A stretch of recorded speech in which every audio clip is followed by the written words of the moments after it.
وأوحى ربك إلى النحل أن اتخذي من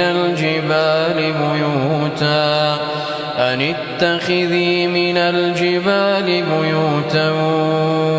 ومن الشجر ومما يعرشون ثم كلي من كل الثمرات فاسلكي سبل ربك ذللا يخرج من بطونها شراب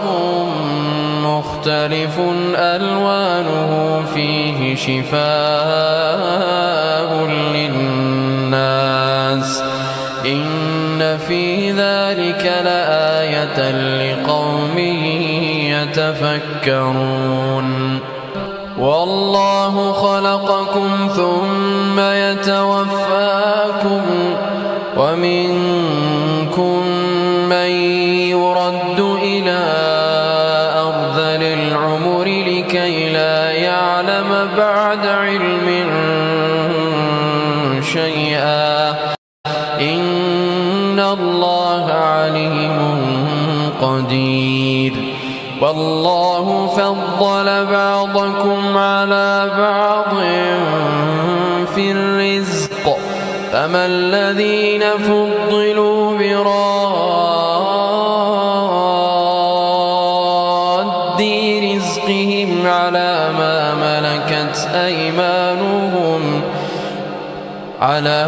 ملكت أيمانهم فهم فيه سواء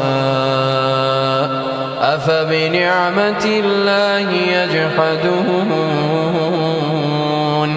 والله جعل لكم من أنفسكم أزواجا وجعل لكم من أزواجكم بنين وحفدة ورزقكم من الطيبات أفبالباطل يؤمنون وبنعمة الله هم يكفرون ويعبدون من دون الله ما لا يملك لهم رزقا من السماوات والأرض شيئا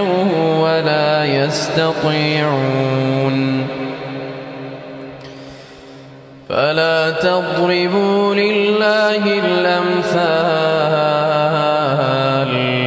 إن الله يعلم وأنتم لا تعلمون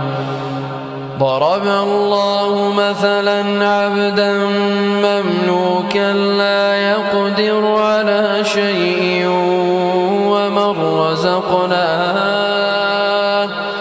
ومن رزقناه منا رزقا حسنا فهو ينفق منه سرا وجهرا هل يستوون الحمد لله بل أكثرهم لا يعلمون وضرب الله مثلا رجلين أحدهما أبكم لا يقدر على شيء وهو كل على مولاه أينما يوجهه لا يأتي بخير هل يستوي هو ومن يأمر بالعدل وهو على صراط مستقيم ولله غيب السماوات والأرض وما أمر الساعة إلا كلمح البصر أو هو أقرب إن الله على كل شيء قدير والله أخرجكم من بطون أمهاتكم لا تعلمون شيئا وجعل لكم السمع والأبصار والأفئدة لعلكم تشكرون ألم يروا إلى الطير مسخرات في جو السماء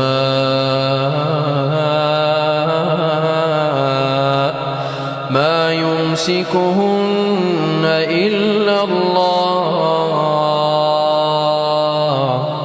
إن في ذلك لآيات لقوم يؤمنون والله جعل لكم من بيوتكم سكنا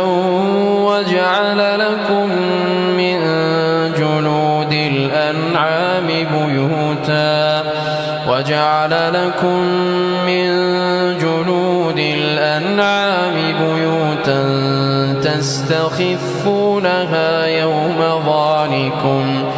تستخفونها يوم ظعنكم ويوم إقامتكم ومن أصوافها وأوبارها وأشعارها أثاثا ومتاعا إلى حين والله جعل لكم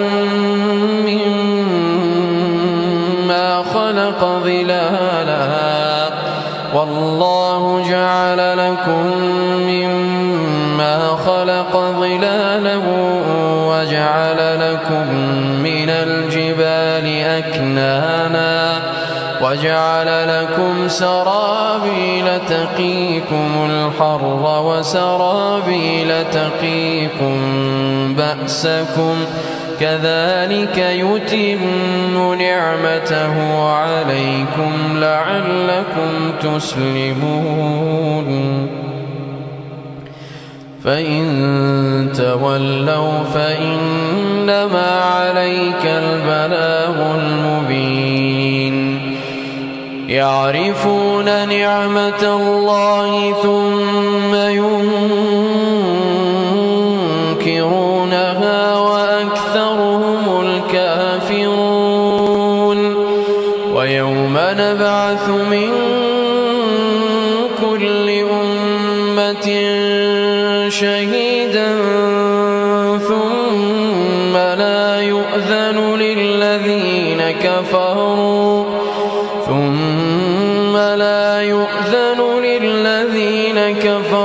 ولا هم يستعتبون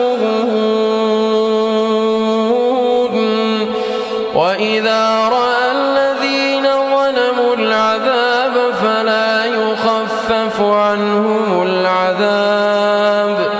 وإذا رأى الذين ظلموا العذاب فلا يخفف عنهم ولا هم ينظرون وإذا رأى الذين أشركوا شركاءهم قالوا ربنا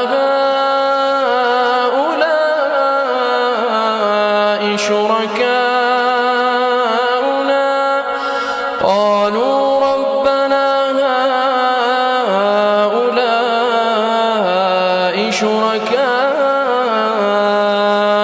الذين كنا ندعو من دونك فألقوا إليهم القول إنكم لكاذبون وألقوا إلى الله يومئذ السلم وضل عنهم ما كانوا يفترون الذين كفروا وصدوا عن سبيل الله زدناهم عذابا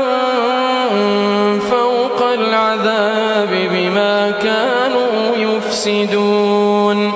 ويوم نبعث في كل أمة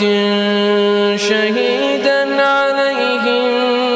من أنفسهم وجئنا بك شهيدا على هؤلاء